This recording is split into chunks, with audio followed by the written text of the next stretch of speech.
this morning. A powerful winter storm is hitting much of the Northeast and mid-Atlantic, with more than 40 million Americans currently under blizzard warnings for scenes like what you're seeing right there. Multiple states and local officials are warning people to stay inside, stay safe after declaring states of emergency. I mean, just look at that. Makes you so thankful to be living here, right? So I want to give you a live look right now at Times Square. You can see the layer of snow already blanketing the Big Apple right now.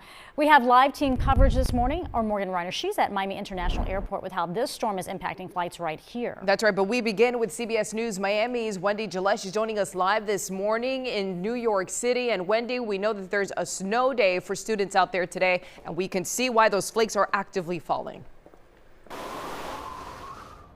Yeah, Erica and Betty, the first snow day here in New York City since 2019. And you can see the snow is picking up. If you saw me an hour ago, it's definitely picked up. And the wind gusts as well. It could get up to as high as 50 miles per hour in terms of those wind gusts this morning. And the storm is expected to stick around for hours.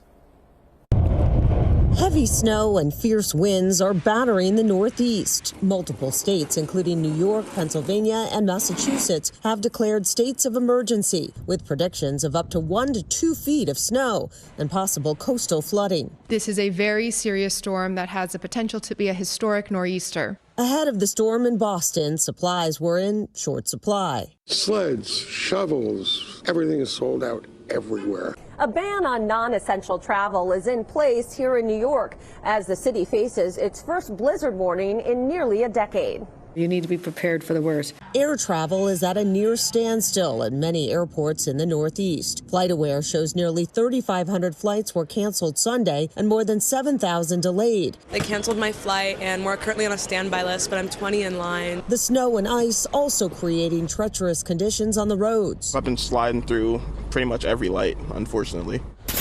This latest storm comes as much of the region was thawing out from last month's so-called snowcrete. I'm sick of the winter.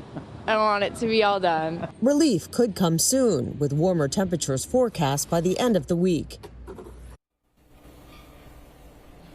And right now we're getting one of those gusts off the street, and it's definitely blowing harder. That travel ban in New York City is in effect until noon. It's really empty in the city, hardly any vehicles on the roads. All non-essential travel is banned, so we're basically only seeing occasional cars, mostly snow plows. And again, that's going to be going until about noon, when the worst of the storm will be over. Yeah, well, bring noon on quickly, right? I can see it coming down much harder now than just about an hour ago when we spoke with you. Wendy, thank you. Try to stay warm out there.